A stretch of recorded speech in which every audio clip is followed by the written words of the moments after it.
Good evening, ladies and gentlemen. Good evening. It's wonderful to see so many of you here, and indeed here, because those of you who came to see Max Stafford-Clark's production of Top Girls will know that it is a tradition that Max has all the cast on for the pre-performance, and it's a great pleasure to have you all here.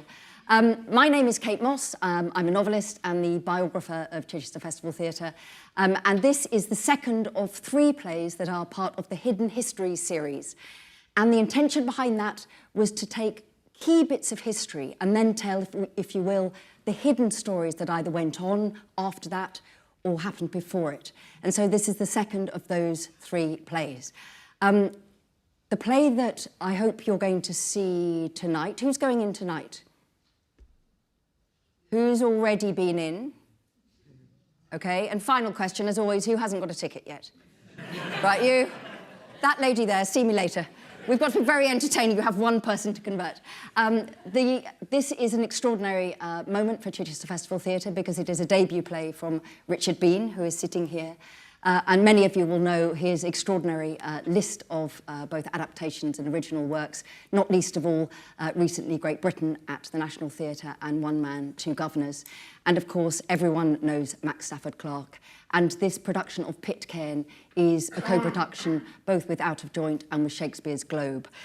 We have 40 minutes to get through to learn a little bit about the play, and then afterwards Max will be selling and signing copies of his book, Journal of the Plague Year, which is on a special offer, so don't miss your chance. And Richard will also be signing copies of the play script, which I think are also... Did you know this, Richard? We've got loads. They're out there. Do you mind signing them? No, exactly, with a nice smiley face. But to start with, I suppose to both of you, both Richard and Max, did you think of this play together? Max, did you approach Richard? Richard, have you always been interested in the mutiny on the Bounty and what happened? Just tell us a bit about how this collaboration between you came about. Well, the story starts when we were out of joint, we're on tour in Cambridge, and I went into Heffer's bookshop, the university bookshop, and there were a number of doctorate theses which had been tarted up with very spectacular, colourful covers. And one of them was called Captain Bligh's Bad Language. And I bought it, and indeed it is actually a fairly dense academic work.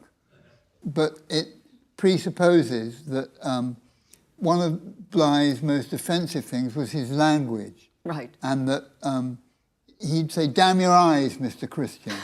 And that was more offensive than either the F word or the C word, apparently. And the sailors took great offence at the way he addressed them. The book also went into Tahitian customs and the fact that the freedom that the beach gave you, because that belonged to nobody. And it detailed or went into a bit what happened after the Bounty burned and the subsequent years. And that titillated my curiosity, and I began over the next few years to accumulate a library of Bounty and Pitcairn books, some Mills and Boon-like novels, some written by Glyn Christian, the four greats grandson of Fletcher Christian. And I think I dumped the lot on Richard and happy man. said, "How about it?" Yeah, Max gave me Mr. Bligh's Bad Language, which took me about 8 months to read, during which time I lost the will to live. But there's a massive literature around Pitcairn, which kind of excited my interest in the subject, because it's become a little bit like, well, obviously mythologized, and it's a bit like a Robin Hood or a Robinson Crusoe kind of fantasy, and you can play as a writer, which is fantastic for a writer, because we don't really know what happened on the island.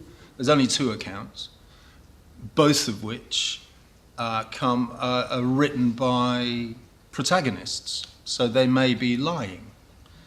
And they cover the 17 years after the mutiny on the Bounty in 1789, so it's that period of time that you were reading about. Yeah, that's right. Yeah, the Mutiny on the Bounty, 1789. The guys sailed around the South Pacific for 6 or 7 4 months. 4 months, and then they went to Tahiti, kidnapped persuaded, it's up to you. Some Tahitian women to join them. They tried to live on Tubai, started a war with the Tubaians, left and found Pitcairn. And so when Max had arrived with a cart, clearly, full of books about this period of time, and you had got through one of them and then the others, did you start to think there was a story in there for you that was about failed utopias or Edens or islands? What was it that made you think this is a subject for me, that made it go from something interesting to you as a writer producing a story?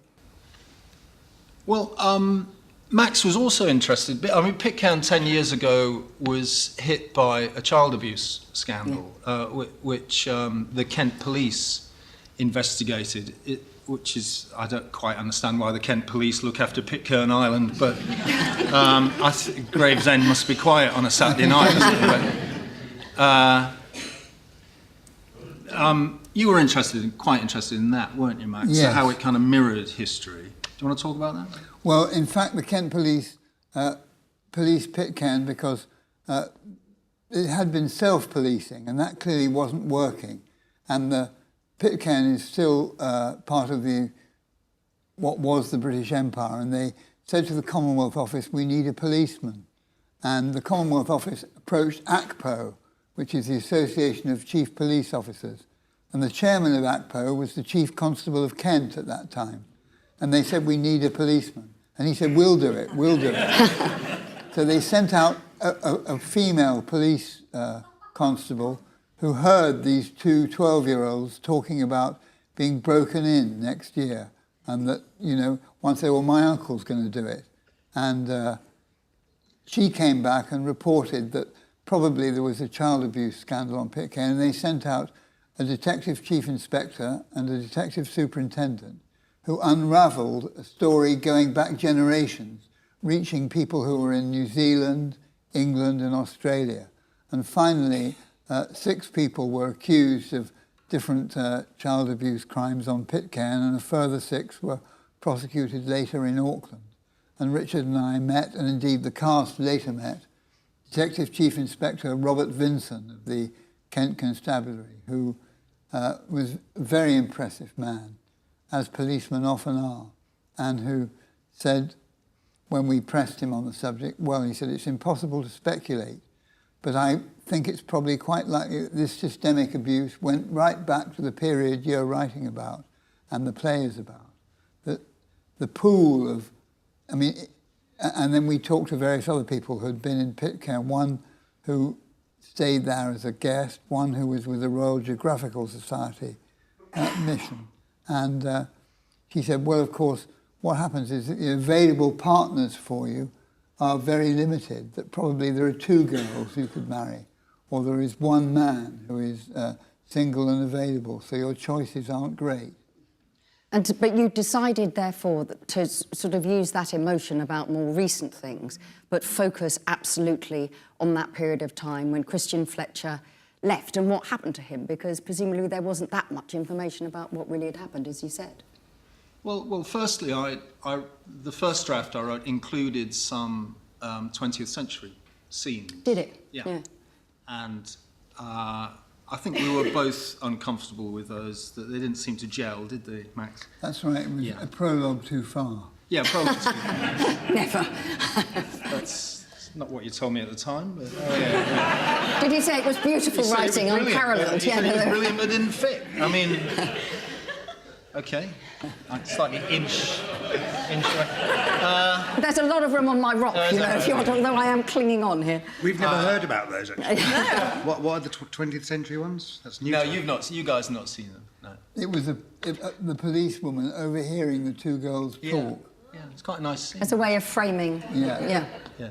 But now the play is framed by the Navy rediscovering the island 25 years after the landing. So the first scene takes place 25 years after the second scene, which is then a flashback to 1789. Yes, and actually that makes it very intense when you're watching it, whereas I can imagine if you have somebody from the 21st century talking, you then possibly, yes. Although I like a prologue, I'm with Richard on that. Anyway, so you you tried that and then felt that you maybe didn't need that resonance, that people would have it in their minds already? Well, maybe? I think that comes with the modern news territory, doesn't it? That the last thing that these guys have heard about Pitcairn is the child abuse thing from 10 years ago. There's no need to put it in the play. It's funny, I've had the current inhabitants of Pitcairn emailing me saying, I hope you're going to honour us, and, you know, they're obviously a little wary of, you know, their story being portrayed on stage, the modern story. And of course I was able now to email back and say, you've got nothing to worry about, it's all set in the 18th century, well, 18th, early 19th century. So the second draft, entirely starting in, well, let's forget the prologue and the epilogue, 1789 after the mutiny, first footsteps on Pitcairn, and then what happened next. And that's, as I say, that's the fascinating thing. We only have two accounts of what happened, one of the mutineers and one of the Tahitian women who wrote her account, probably orally gave her account. Sorry? Yeah, orally translated. Yeah, orally translated account when she was back on Tahiti. And those are fascinating. I'll give you one example, that the account of McCoy's death. McCoy was a drunk, and they say that McCoy got drunk one night, tied a huge boulder to his chest, and threw himself off the cliff. And you kind of think, well, you going to believe that? I mean, you can... Do we believe that? I mean, I really don't know. So it's... As I say, you're a writer. You can see when there's a kind of blank page and it's exciting. Yeah. I mean, that's where the writer can slip in history. Yeah. But what fascinated me was that 1789 is the year of the French Revolution also. There were violent revolutions in Ireland, Austria, United States, France, and there were obviously ideas that people could live a different kind of life. And Tom Paine's The Rights of Man was a bestseller. So that Fletcher Christian's ideas of establishing a utopia that was a real democracy were current. I mean, he was a visionary, but not totally out of time. The ideas that he was propagating were current ones. One of the things that I really loved from all of your performance, but obviously the text and the direction in the first place, was that sense that you get captured right at the beginning of all things are possible, that this could be the utopia and the perfect Eden in the island. And then the dismay, actually, as you feel in the audience, I'm not going to say anything to give anything away, but as you see little by little that a remark that is just not very nice becomes a significant physical act or whatever, so that it falls to pieces really very quickly. But it seemed to me that if you hadn't captured the joy of it at the beginning, it wouldn't have mattered so much. So I wondered if you had that in your mind, that you had to really get the sense of Eden first before you could tell that story underneath. Well, so it was easy for me because I've always been fascinated by island stories and utopias. In fact, I've written another play, The Mentalists, about a guy who wants to set up a utopian community. So it's always been a little thing for me. I come from Hull, where Robinson Crusoe sailed from. Yes, I know he was a fictional character. But the sailor that Robinson Crusoe was based on, Alexander Selkirk, born in York, sailed from Hull. In Hull, we have a statue of Robinson Crusoe. Yeah, it's always been a fascination for me. And I always think, oh, God, wouldn't it be brilliant if I was the only person... It's a childish adolescent thing. If I was the only person left on Earth, on this island, and Helen Gower was the only woman. Helen Gower was 11 and I was 11, and she wasn't very interested in me. But I used to... You say you should have no choice, Richard, I see. You've got my point. That is exactly my point. And we could do it right. You know, we could... it's a bit like a camping trip. You go on a camping trip, no one talks about politics or the distribution of wealth or anything. Everyone's equal on a camping trip, aren't they? You know, there's no socialism, mostly. There's no... Yeah, well, yeah, but there's not a case of, you know, somebody, you know, the camping trip. Yeah, I'm a bit of an idealist as well, so a dreamer. Yeah. And so, Max, when you started to rehearse, I mean, the first thing, obviously, was it's just wonderful to see so many people starting new careers. I noticed so many of you had come out of drama school like this year or last year, and that is a joyous thing to see.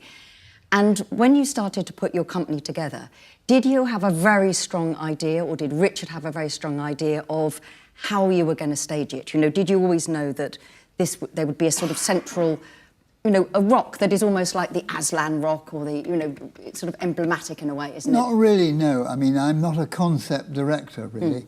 I mean, rehearsal is a process of finding out how to do it. And the how is often a mystery until you get into rehearsal. I mean, I remember doing a workshop in Russia, and they said, with what concept did you start the play? And I explained it was Carol Churchill's Blue Heart, that the concept was the cart and the play was the horse, and you didn't really discover it till you were into doing it. Yes, I mean, Fletcher Christian was 24, and Tom, the actor playing him, is 23. So all of them were very young. And Mimiti was, I think, exactly the same age as Siobhan. That is 27, yeah. A baby, yes. So that was a deliberate thing, that actually the sense of the youth was very important. Youth, idealism was very much a part of, I would think, yes. So at what stage did you both then start to bring in set designer, lighting designer, music designer? That was a later part of the exploration in the rehearsal room, or? The designer, Tim Shortall, is a wonderful designer I've worked with on it, and in fact he designed Top Girls that was here. So that was my introduction, and the composer, Adam Pleath, and the choreographer, Oriane McKaylee, are a couple that Stella, who's over there, and I work with in This May Hurt a Bit. And she specialises in using actors as dancers, I think. And so she was an ingredient that I brought to the table, I suppose you could say. But she was intrigued by the idea of harkas and Tahitian dancing, and studied that before rehearsal started. As for the set, I mean, Tim wanted something that this is very practical, and we use it to great advantage. And what I discovered about the Minerva, that I only discovered in the course of previews, is of course that up there at the very top, it's really epic. You know, if you want, and where we're sitting is quite domestic, but down here is really intimate. So as a director, you have to use those, you know, background, medium ground, and foreground can be used quite calculatingly once you begin to understand the mechanism of this particular theatre. And Richard, I mean, with your many pieces of theatre, you have brought to life completely different types of characters, completely different periods of history. You know, it's very hard to pin one thing down rather than another. Are you very involved then with Max in the design of it, or do you actually write your text, listen to the way the words sound and adapt, and leave that side of things to the rehearsal room? You know, how much are you part of the overall sort of organic process? Not very much in design, sound, choreography, but I will have my say. So it's... I can second that. I noticed the cast all started to smile then. It's... I think one of the problems with these kind of island stories is that we all have a dream in our heads and we all start dreaming. And it's very, very important to remind people that Pitcairn has no beach. It is a fist of volcanic rock. Yeah. There's no natural landing. There's no natural harbour. It's a cruel environment. Once you're on there, the soil is fertile and they had everything they needed. But it's not Robinson Crusoe. I'd love to be able to do the music. How was the music? On TV, the TV music. Da, da, da. And the waves. Anyone remember? Anyone prepared to sing this? That beautiful beach and the waves going up. It's not that, is it? So I had to say that to Tim, and Tim listened, and what we have is rock, and that's exactly how it should be, really. And just to bring the cast in, some of the cast, I know it's hard to leap in that way, but when Max and I were talking earlier, we were talking about the fact that certain generations know about the Mutiny on the Bounty. It was one of those things, we knew it from cinema and from film, and it was an idea in people's minds. People knew Bligh, people knew Christian Fletcher. But I wondered how much any of you did actually know about it, because we have children of about the same age, Max and I, and they didn't seem to know that story in the way that I had assumed, actually. It's what you were saying about your... That's right, that people would. Yeah. So I don't know if any of you want to leap. Did you come to this with knowledge, or did you come to it as Richard's text and Max's direction? Siobhan. I was aware of various films, the Mel Gibson one, the one before Charles Lawton. that, and the other one. Who was the other one? Marlon Brando. Marlon Brando. Brando, Charles Lawton, and that Welsh actor. Gable. Yeah. And the terms were familiar, and the names were names that I had heard of, but I wasn't aware of the details. And it's a kind of, it's kind of lumped together in history for me as part of the kind of, you recognise the costumes and you recognise the ships, but the details I wasn't really aware of. So to kind of enter into that world and then realise how many books were written on it before, the amount of reading we all did before we came into the rehearsal room, and the amount of discoveries we made to be able to walk into the rehearsal room and know a little bit about the characters, I think was huge. And then once we got into rehearsals, all the other books that were given to us and all the research that we had to do then was amazing. So yeah, there was a lot to learn. And does it feel exciting to be part of, what Richard has done is bring to life a piece of history, that's slithering into a bit of history that we don't really know what's true and what isn't. Is that exciting to be part of bringing something out to the light, if you like, something quite unknown? Absolutely. Staff? Yeah. Oh, good. Well, that's not a very long answer, but... It's always nice to be in new writing. Cutting-edge new writing is even better. And Richard, when you started to listen to it and hear the words, and this, I don't know if for you each play is a similar process or if it's completely different depending on the texture of it and the smell of it, but was it the play you thought you'd written as you heard it come to life? Or did it start to change and you start to adapt with it? We changed a few things, but it was generally... It's a historical play of ideas, which is unusual for me because most of my plays have 5 gags a page, and I'm used to that, to seeing how that works. So Richard was traumatised that... What, nobody was laughing? That's right. Well, no, Richard is a very funny man, and there are laughs in it and chuckles, but it's not a comedy, it's a drama. Yeah. So I think Richard was traumatised by that. It was very nice for me to know that I could write that kind of play again. I mean, I have, I've written plays that don't require the Red Cross to run up and down the aisles all the time in the past. And I love it for that, in a way, actually. And I like to hear the ideas because, as I say, there's a bit of a dreamer in me. And to hear Tom saying some of those lines it's a real thrill for me, actually. And the way Tom, I'm not talking about Fletcher Christie now, the way Tom does it. Because we, as Max said, we cast young. And it's wonderful to see Tom, straight out of drama school, a young idealist, saying those words. It's totally believable and very, very exciting. Just talking about age, Captain Bligh, 33. That's surprising, isn't it? It surprised me when I heard that. Because we all think Charles Lawton, well, he must be 68. Yeah, but seriously, Captain Bligh, 33, the Mutiny. And with the sense of trying to capture the utopia and the dreams that can't be realised, one of the things that I think is really skillful in the play, both in the play itself and the way that you all have worked to bring it to us, is that there are things that are difficult about the position of women versus the men and the position of the white people and the Tahitians that have come. Now, it's terribly difficult to make those things explicit on stage without alienating your audience, I suppose. And I thought that was a real triumph of the play. Now, when you were writing it, Richard, did you have that sense of, I've got to try and capture the sense that they talk about the brotherhood of man, but actually they don't mean it? That the way they're going to treat the Tahitians is going to fall to pieces, and how you make that, because it's quite hard-hitting in the second act.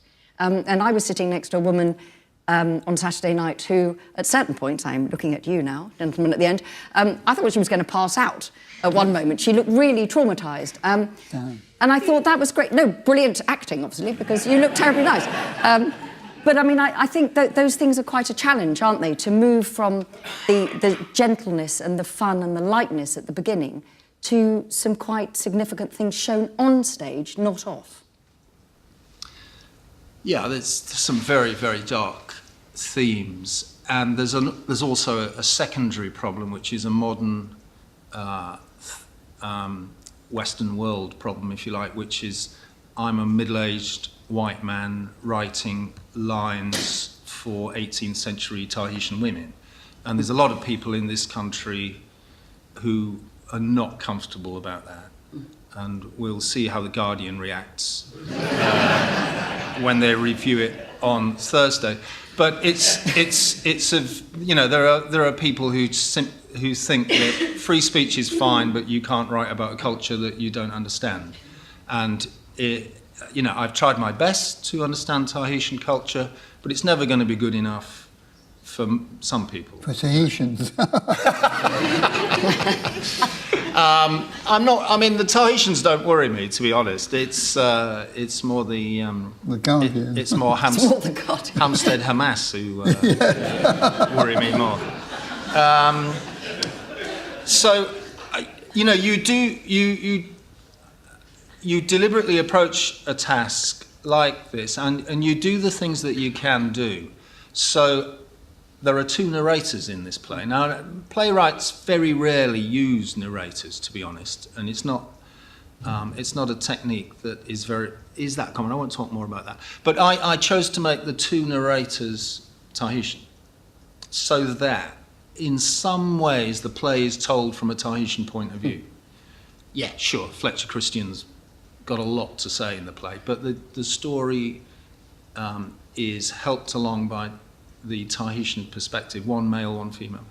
So that's one way of just making the darker stuff more palatable. But it's crucial that it's there, because that is the story. It is the dream that couldn't work. Yeah, and if I can say, it's also the Tahitian story is a forgotten story. Yes. Like the Captain Staines and Pippon, when they arrived, the two English captains who were the first to discover the island. Rediscover the island in 1814. Rediscover the island. They didn't speak to any of the women about what had happened. There's spoilers here, so I won't tell you what happened. But they were not interested in talking to the women because A, they were women, B, they were Tahitians, and there was no opportunity for truthful representation of what had happened. They just ignored them. But on that question of the sexual politics as well, it's very interesting. The two potentially most enlightened figures in the play they have very sexist language. Their belief in trying to create equality only does lead to men. I mean, and Thomas Paine himself was not interested in suffrage for women. So there's a real blind spot there, and as a kind of 21st century man, you think, well, why is that? But actually, that was the spirit of the age, and it could only go so far. But then actually, the very first place ever in the world to give women the vote was Pitcairn. Yeah. Is that right? Yeah. Because I think particularly in the second act, you deal with this so brilliantly, where there's a very strong female sense, shall we say. But ladies and gentlemen, it's very difficult with the pre-performance because you don't want to spoil anything. But all I can say is, I'm going to throw it open to you for questions, those of you who've seen it. But those of you who haven't, there is an enormous beauty, I would say, in the play. It is very funny in many places at the beginning. and then the darkness resolves the story. So from that point of view, I think that all of the fact that this Tahitian story is being told and this sexual politics story is being told, it really will be, as it was intended to be, part of this hidden history, something that everybody will leave the theatre knowing more than they did when they came in. There's a wonderful line at the end. I mean, I think the Tahitian and the English working class or lower orders, which most of the sailors were, was a kind of collision of cultures. It was like oil and vinegar. They didn't mix at all. And they brought out the worst in each other. I mean, the English sailors thought the Tahitian women were sexually liberated, but that was a very limited view. In fact, they were governed by rules that were even stricter than, you know, middle-class English morality. They just didn't perceive that. So there's a line at the end where Christian says in despair, we didn't understand each other. We didn't take the trouble to understand each other. And that was the tragedy. Right. For those of you who are going in this evening, you have a real treat in store, and it's always a great pleasure to see a piece of new writing with a new cast in this wonderful Minerva Theatre. We need to give the theatre back to you guys, and so I just want to remind everybody that Max's book is going to be on sale out there at the modest price of 10 quid, and Richard's play scripts they're £8 actually, Richard. You know, so you know that you can fight it out between you. All credit cards taken. How much is this? This is 10. There we are. You see, already the dream has fallen to pieces. You see, there we are. We can't even agree on the price. I will be back in here on Sunday, the 7th of September, talking about my new novel, for any of you who would like to come along and join me. And that will obviously be lovely to see many of you. We will also be doing a post-show talk on Guys and Dolls on the 16th of September. But I'd like you to join me in thanking Max Stafford-Clark, Richard Bean and the cast, and to wish everybody not just joy for your press night tomorrow night, but also for the wonderful tour of both to Shakespeare's Globe and then a tour around the country. The programme for this play is really terrific, and it's got all the tour dates in it. So anybody who can't get in to see it here, there are plenty of chances. So ladies and gentlemen, Richard, Max and the cast, thank you very much. Thank you.